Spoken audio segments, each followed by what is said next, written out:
పిత పుత్ర పవిత్రాత్మ నామమున ఆమెన్. దివ్యవాణి ప్రేక్షకులకు సుస్వాగతం.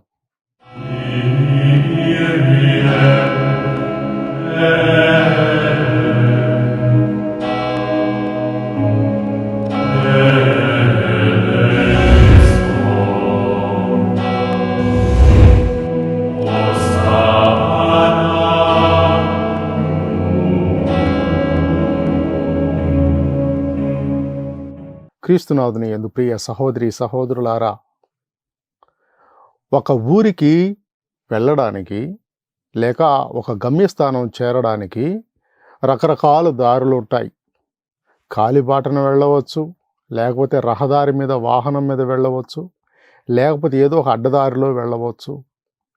ఈ దారులన్నీ కూడా ఆ ఊరికి లేదా ఆ గమ్యానికి మనల్ని చేరుస్తాయి. అదేవిధంగా ప్రార్థనలు అనేక విధాలుగా ఉన్నాయి, అనేక రకాలుగా ఉన్నాయి. ఈ ప్రార్థనలన్నీ కూడా దేవుణ్ణి చేరడానికి సహకరిస్తాయి, దేవుడితో మన బంధాన్ని ఐక్యపరుస్తాయి అని తెలుసుకోవాలి. గత కొద్ది ఎపిసోడ్లలో మనం ప్రార్థనలో పలు పద్ధతులు అనే అంశం మీద ఎన్నో రకాల ప్రార్థనల గురించి వింటూ ఉన్నాం. బైబిల్లో ప్రార్థనలు ఎలా ఉన్నాయి, తర్వాత మన పూర్వపాదులు, మన పునీతులు వాళ్ళ నుంచి నేర్చుకున్న కొన్ని విలువైన జీవిత అనుభవాల ద్వారా కొన్ని క్రొత్త నూతన ప్రార్థన పద్ధతులు మన ఆధ్యాత్మిక జీవితానికి ఎలా సహాయపడుతున్నాయి, సహకరిస్తున్నాయి అనే విషయాలని గత కొద్ది భాగాల్లో మనం చర్చించుకుంటూ ఉన్నాము. ఈరోజు మనము ద్వివిధ ఆత్మల వివేచనము లేకపోతే ఆత్మల వివేచనము, ఆత్మల పరిశీలనము అనే అంశాన్ని గురించి మనం కొద్దిసేపు ధ్యానించుకుందాం. ఆంగ్ల భాషలో డిజర్న్మెంట్ ఆఫ్ స్పిరిట్స్ అంటారు. స్పెయిన్లోని ఒక లోయోలా కోటలో ఒక శిల్పం చెక్కబడి ఉన్నది. ఆ శిల్పంలో ఏమున్నదంటే 2 మృగాలు, ఒక మంచి మృగం, ఒక చెడ్డ మృగం పోట్లాడుకుంటున్నట్టుగా అది చెక్కబడి ఉంది. అయితే ఆ 2 మృగాల్లో ఏ మృగం గెలుస్తుంది అనే ప్రశ్న ప్రజల్లో ఉదయిస్తుంది. దానికి సమాధానం ఏంటంటే, ఏ మృగానికైతే ఎక్కువ పోషణ అందుతుందో ఆ మృగం గెలుస్తుంది, రెండో మృగం ఓడిపోతుంది. ఈ 2 మృగాలు మంచి చెడ్డ మృగాలు మనలో, మన హృదయంలో ఉన్నటువంటి 2 రకాల ఆత్మలను గురించి వివరిస్తుంది అని మనం చెప్పుకోవచ్చు. ఆ మృగాలు ఎక్కడున్నాయి? మన హృదయంలో ఉన్నాయి. అందులో మంచి ఆత్మ, చెడు ఆత్మ, లేకపోతే సదాత్మ లేక దుష్టాత్మ అని మనం చెప్పుకోవచ్చు. ఒకే హృదయంలో ఇలాంటి ద్వంద్వ ప్రవృత్తులు కలిగినటువంటి ఆత్మలు ఉండటం సాధ్యమేనా అంటే అది సాధ్యమే. మనకు వ్యక్తిగత స్వీయానుభవం ద్వారా మనం అది తెలుసుకుంటూ ఉన్నాము. ఎంతోమంది మన పితృపాదుల ద్వారా, పునీతుల ద్వారా, మనకు ముందు నడిచిన వారి ద్వారా ఈ విషయాన్ని కూడా మనం తెలుసుకుంటున్నాం. అనెక్సిమాండర్ అనేటువంటి ఒక గ్రీకు తత్వవేత్త ఏం చెప్పాడంటే, ఈ ప్రపంచంలో ద్వంద్వం ఉంది, ఒకదాన్నొకటికి వ్యతిరేకంగా పనిచేస్తూ ఉంటాయి అని చెప్పాడు. ఇంకా మోషే ద్వితీయోపదేశకాండము 30వ అధ్యాయము 15వ వచనంలో ఇశ్రాయేలీయులతో వాగ్వాదం చేస్తున్నప్పుడు, వారికి హితోపదేశం చేస్తున్నప్పుడు ఒక 2 ఎన్నికలు వాళ్ళ ముందు ప్రవేశపెట్టాడు. 2 మార్గాలు. ఏమి చెబుతున్నాడంటే, ద్వితీయోపదేశకాండం 30వ అధ్యాయము 15వ వచనం, కీడును మేలును, మరణమును జీవమును నేడు నేను నీ ముందు ఉంచుతున్నాను. కీడు ఎప్పుడు కలుగుతుంది? దేవుడి ఆజ్ఞలను స్వీకరించినప్పుడు, దేవుడికి విధేయంగా నడుచుకోనప్పుడు కీడు సంభవిస్తుంది. మేలెప్పుడు సంభవిస్తుంది? దేవుడి ఆజ్ఞలను మనసారా స్వీకరించి మనసా వాచ కర్మణ పాటించినప్పుడు, దేవుడికి దగ్గరగా ఉన్నప్పుడు మనకు మేలు జరుగుతుంది. ఇంకా ఏం చెబుతున్నాడంటే, మరణమును జీవమును నేడు నీకు మీ ముందు ఉంచుతున్నాను. మరణం ఎప్పుడు సంభవిస్తుంది? దైవాజ్ఞలను స్వీకరించినప్పుడు మరణం సంభవిస్తుంది. జీవము ఎప్పుడు నీకు దొరుకుతుంది? దైవాజ్ఞలను తూచా తప్పకుండా పాటించి దేవుడితో ఐక్య భావనను కలిగినప్పుడు, దేవుడు మనల్ని ప్రేమించినట్లుగా తిరిగి మనం ఆయనను ప్రేమించగలిగితే మనకు జీవము కలుగుతుంది. ఈ రెండిట్లో మీరు దేనిని ఎన్నుకుంటారు అని మోషే ఇశ్రాయేలీయులకు ఒక చాలా గొప్ప, ఆసక్తికరమైన, ఎంతో విలువైన, ముఖ్యమైన ప్రశ్నను సంధించాడు. ఇశ్రాయేలీయులలో ఎక్కువ మంది జీవాన్ని ఎన్నుకున్నారు, ఎక్కువ మంది మంచినే ఎన్నుకున్నారు అని మనం చూస్తున్నాం. ప్రియ సహోదరి సహోదరులారా, ఈ ద్వంద్వం అనేది ప్రకృతిలోనే కాకుండా ప్రతి నరుడిలో కూడా ఉంది. సదాత్మ, దుష్టాత్మ ఈ రెండు కూడా ఎల్లప్పుడూ ఒకరితో ఒకటి యుద్ధం చేస్తూ ఉంటాయి. ఒకదాన్నొకటి తన బలాన్ని నిరూపించుకోవడానికి నిరంతరం శ్రమిస్తూ ఉంటాయని మనం తెలుసుకుంటూ ఉన్నాము. అందువలనే నరులందరూ మంచివాళ్ళు కాదు, నరులందరూ చెడ్డవాళ్ళు కాదు. కానీ మనం ఏం చేస్తూ ఉంటాం? నరులు అనగానే మనం తీర్పు తీరుస్తూ ఉంటాం వాళ్ళకి. ఓ ఫలానా వ్యక్తి మంచివాడు, ఫలానా వ్యక్తి చెడ్డవాడు. అంతేకాని ఆ మంచి వ్యక్తిలో కూడా కొద్ది గొప్ప లొసుగులు, లోపాలు ఉంటాయి. అలాగనే ఈ చెడుగా పిలిపించుకునే వ్యక్తిలో కూడా మంచితనం ఎంతో కొంత ఉంటుంది. కానీ ఈ ద్వంద్వ ప్రవృత్తిలో, ఈ మంచి చెడుల సంగ్రామంలో, ఈ దుష్టాత్మ సదాత్మ మధ్య జరిగేటటువంటి ఈ యుద్ధంలో ఏది పైచేయి సాధిస్తుంది అనేది ముఖ్యం. ఏది మనం దేనికి మనం మద్దతు ఇస్తున్నామనేది మన క్రైస్తవ జీవితంలో, ఆధ్యాత్మిక జీవితంలో చాలా ముఖ్యం. ప్రియ సహోదరి సహోదరులారా, ఈ ద్వంద్వ ప్రవృత్తి గురించి చాలామంది భక్తులు, మామూలు ప్రజలు కూడా ఆధ్యాత్మికంగా ఆలోచించడం మొదలుపెట్టారు. ఎందుకు అది మన హృదయంలో ఇలాగా విభజన చేస్తుంది? మన అస్తిత్వాన్నే విభజిస్తుంది, మంచిగా చెడుగా. ఈ ప్రశ్నే పౌలు గారికి కూడా మనసులో ఉదయించింది. పౌలు గారు రోమియోలకు వ్రాసిన పత్రిక 7వ అధ్యాయము 15వ వచనం నుండి 25వ వచనం వరకు చూసుకుంటే, 7వ అధ్యాయము రోమియోలకు వ్రాసిన పత్రిక 7వ అధ్యాయం 15 నుండి 25వ వచనం వరకు చూసుకుంటే, ఈ అస్తిత్వ విభజన గురించి ఆయన, లేక మానవుని ద్వంద్వ ప్రకృతి గురించి పౌలు వాపోతూ ఉంటాడు. ఏమంటున్నాడు ఆయన? నేను చేయుచున్నదేమో నాకు బోధపడదు. ఎందుకనా? నేను చేయుగోరు దానిని చెయ్యక నేను ద్వేషించు దానిని చేయుచుందును. చేయుటకు ఇష్టము లేని దానిని నేను చేసినచో ధర్మశాస్త్రము మంచిదేనని నేను ఒప్పుకొందును. కనుక నిజముగా పనిచేయుదని నేను కాదు, నా యందు నివసించుచున్న పాపమే పనిచేయుచున్నది. 19వ వచనంలో, నేను చేయగోరు మేలు చేయక చేయగోరని చెడును చేయుచున్నాను. 21వ వచనంలో, కనుక మంచి చేయగోరిన నాకు చెడు చేయుటయే మిగులుచున్నది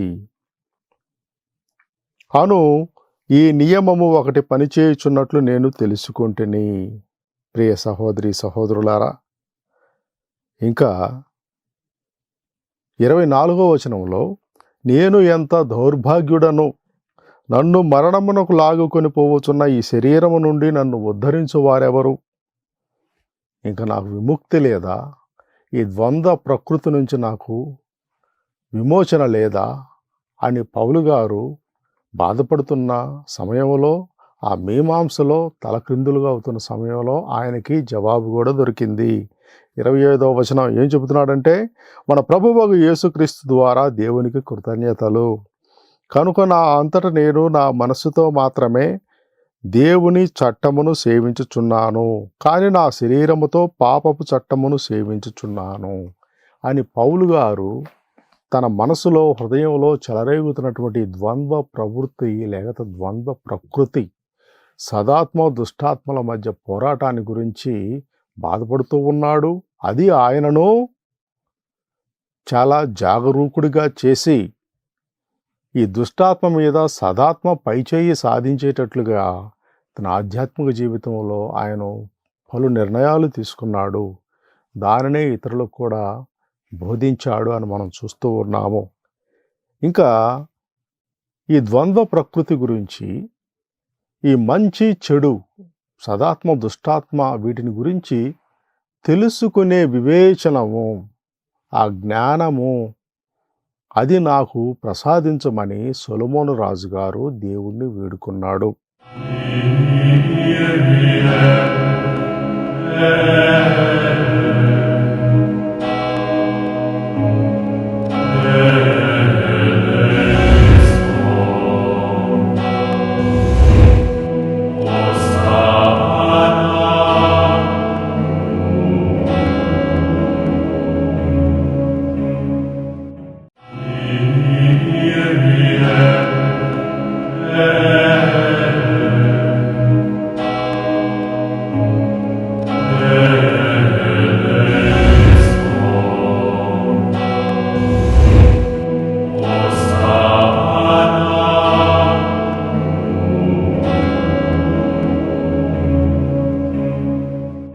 ఒకటవ రాజుల గ్రంథము 3వ అధ్యాయము 7వ వచనం నుండి 12వ వచనం వరకు చూసుకుంటే, ఒకటవ రాజుల గ్రంథము 3వ అధ్యాయము వచనములు 7 నుండి 12 వరకు చూసుకుంటే, దావీదు మహారాజు తర్వాత సొలొమోను రాజు రాజ్యాధికారం చేపట్టాడు.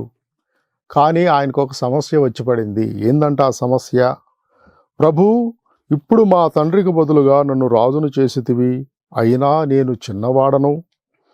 ఈ ప్రజలను ఎట్లు పాలింపవలెనో నాకు తెలియదు.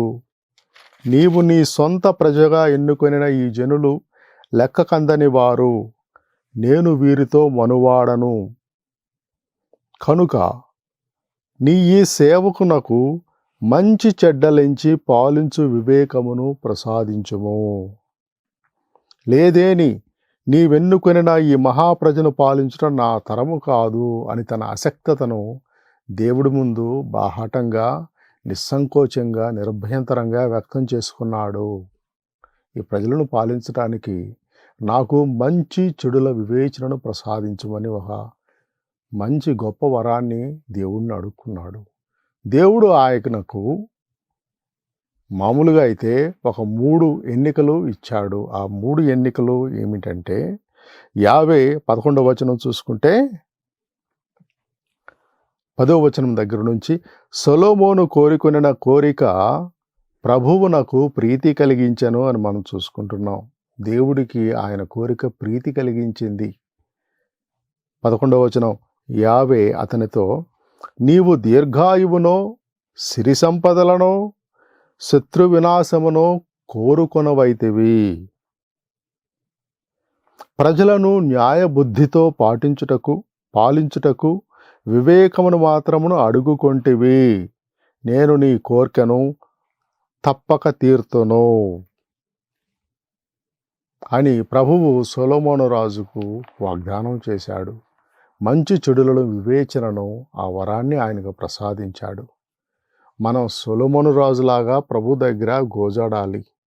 ఏది మంచి ఏది చెడు అని మనం తెలుసుకునేటట్లుగా దేవుణ్ణి మనం అతి వినయంగా విన్నవించుకోవాలి, అడుక్కోవాలి, జోగాడాలి. ప్రియ సహోదరి సహోదరులారా, ఇప్పుడు మనకు వచ్చినటువంటి సమస్య ఏమిటంటే, ఏది మంచో ఏదో చెడో అదేదో చాలా స్పష్టంగా ఉంటే మనం దానిని చక్కగా ఎన్నుకోగలం. మన ఎన్నిక చాలా సులభతరంగా ఉంటుంది. నల్లనవన్నీ పాలు, తెల్లనవన్నీ నీళ్లు. అంటే నల్లనవన్నీ నీళ్లు, తెల్లనవన్నీ పాలు అంటారు కదా. అలాగా చక్కగా మనకు తేడా స్పష్టంగా ఉంటే ఎన్నిక సులభతరం అవుతుంది ప్రక్రియ. కానీ తెల్లనివన్నీ పాలేనా? ఇంకా ఏమైనా ఉన్నాయా?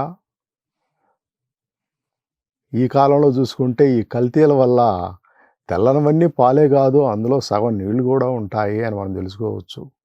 నల్లనివన్నీ నీళ్లు కాదు, పురుగు మందులు ఉన్నాయి, అవశేషాలు ఉన్నాయి, మురుగునీరు ఉన్నాయి, ఇవన్నీ కూడా ఉన్నాయని మనం చూసుకుంటూ ఉంటాం. ప్రియ సహోదరి సహోదరులారా, ఈ కల్తీ ఎలాగైతే ఈ పాలను నీళ్లను మనల్ని భ్రమింపచేసేలా చేస్తుందో, అదేవిధంగా మన హృదయంలో చెలరేగే ఈ సదాత్మ దుష్టాత్మ కార్యాలు, ఆ ఆత్మల చలనాలు మనలను ఒక రకమైనటువంటి విస్మయానికి గురి చేస్తాయి, ఒక రకమైన గందరగోళానికి ఆందోళనకు గురి చేస్తాయి. మన ఆధ్యాత్మికంగా పెరగడానికి, ఆధ్యాత్మికంగా తగ్గడానికి కూడా ఇవి కారణాలు అవుతాయి. అందువలన ఈనాడు మనం ప్రత్యేకంగా ఈ యొక్క ప్రత్యేకమైన ప్రక్రియ ద్వారా డిజర్న్మెంట్ ఆఫ్ స్పిరిట్స్ అంటే ద్వివిధ ఆత్మల వివేచనం అనేటువంటి ఈ ఆధ్యాత్మిక అభ్యాసం ద్వారా, ఈ ప్రార్థన ద్వారా, ప్రక్రియ ద్వారా ఆ ఆత్మలను ఎలాగా గుర్తించవచ్చు అనేది కొంతమంది అనుభవజ్ఞులు ఇచ్చిన సూచనల ద్వారా మనం తెలుసుకుంటే మన ప్రార్థనా జీవితంలో అభివృద్ధిని సాధించవచ్చు. మామూలుగా వివిధ ఆత్మల వివేచనం అనగానే పునీత లోయోలాపురి ఇగ్నాసి వారి గారే మనకు గుర్తుకు వస్తారు.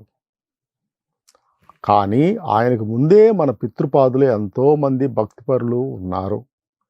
క్రీస్తు సంఘం ప్రారంభించబడినప్పటి నుంచి కూడా, అప్పటి నుంచి కూడా ప్రజలు ఏది దుష్టాత్మ, ఏది సదాత్మ, ఆ కార్యాలు ఎలా ఉన్నాయి, వాటి కదలికలు ఎలా ఉన్నాయి, దాని ముసుగులో ఇదేమన్నా వస్తుందా, దీని ముసుగులో అదేమన్నా పనిచేస్తుందా అని చాలా జాగ్రత్తగానే వివేచనను ఉపయోగించి అవలోకించడం ప్రారంభించారు.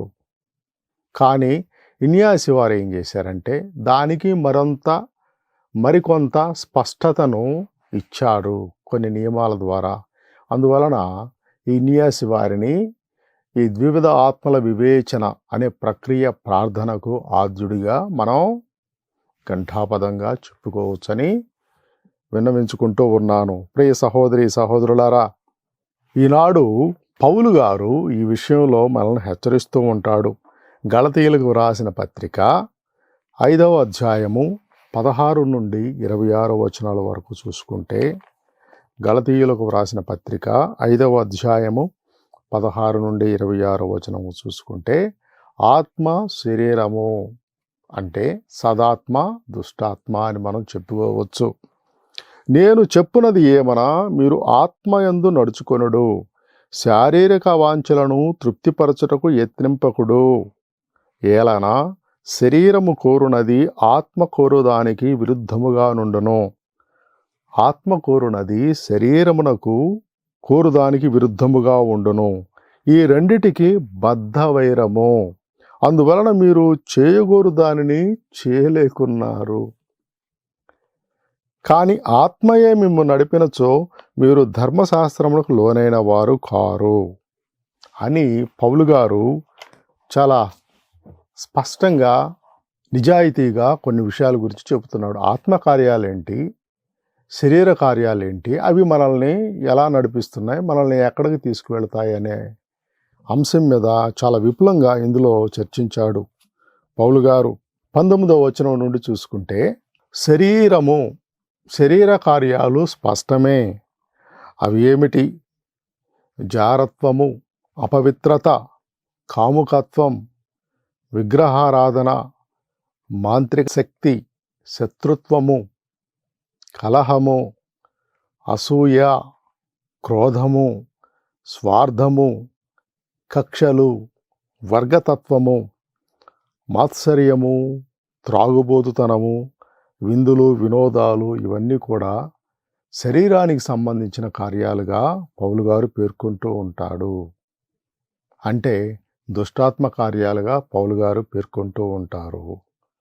జారత్వము, అపవిత్రత, కాముకత్వము, విగ్రహారాధన అనగానే బోల్డన్ని అపోహలు ఉంటాయి ప్రజలకు. ఏది విగ్రహాలు, ఏదో పదార్థంతో చేయబడిన ఏదైనా విగ్రహము అని అనుకుంటారు.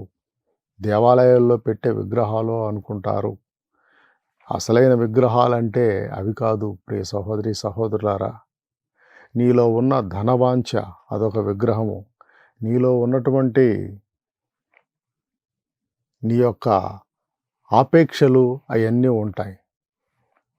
నీ యొక్క గాఢమైనటువంటి కోరికలు నువ్వు దేనికైతే నువ్వు బానిసగా అయ్యావో దానికి నువ్వు విగ్రహారాధన చేస్తున్నావు. ప్రియ సహోదరి సహోదరులారా, ఈ విధంగా మనం అర్థం చేసుకుంటూ ఉండాలి. ఇంకా మాంత్రిక శక్తి, మన కథోలికులలో కూడా చాలామంది, క్రైస్తవులలో కూడా చాలామంది ఈ మాంత్రిక శక్తి కొన్నిసార్లు ఎవరికన్నా బాగాలేకపోతే తాయెత్తులు కట్టించుకోవడం, మాంత్రికుల దగ్గరికి వెళ్ళి ఏదో అంజనాలు వేయించుకొని అవి చూడడం, ఇవన్నీ ఇలాంటి చేస్తూ ఉంటారు.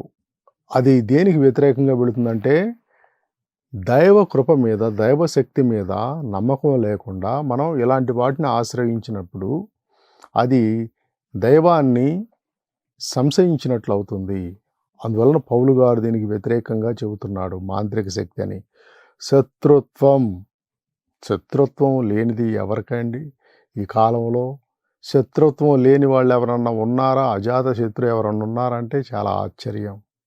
శత్రుత్వం అనే దాంట్లో మనం కొట్టుకొని చస్తూ ఉన్నాం. కలహములు, అసూయ, క్రోధము, స్వార్థము, కక్షలు, వర్గతత్వము, మాత్సర్యము, త్రాగుబోతుతనము, విందులు, వినోదాలు, ఇవన్నీ కూడా ఒక లక్షణం. మీరు గమనిస్తే ఇవన్నీ కూడా మనిషికి ఒక రకమైన ఆనందానుభూతిని ఇస్తాయి. విందులు, వినోదాలు, ఈ పాపకార్యాలు ఇవన్నీ కూడా ఆనందానుభూతిని మొదట్లో ఇస్తాయి. మొదట్లో ఈ అంశాన్ని బాగా గుర్తుపెట్టుకోండి. నేను చెప్పిన ఈ విషయాన్ని మొదట్లో ఆనందాన్ని కలిగిస్తాయి. తరువాత క్రమేపీ తరువాయి ఏం జరుగుతుందంటే అది విచారానుభూతికి దారితీస్తాయి. ఆంగ్ల భాషలో ఆనందానుభూతిని కాన్సోలేషన్ అంటారు, విచారానుభూతిని డెసోలేషన్ అంటారు. మొదట ఆనందానుభూతిని కలిగించినా కానీ తర్వాత విచారానుభూతిని కలిగిస్తాయి ఈ శరీర కార్యాలు, ఈ పాప కార్యాలు అని పౌలు గారు చెబుతూ ఉన్నారు. ప్రియ సహోదరి సహోదరులారా, ఇప్పుడు వీటి నుంచి బయటపడటం ఎలా, ఈ విచారానుభూతి నుంచి బయటపడటం ఎలా అనే అంశం తర్వాత మనం చర్చించుకుందాం.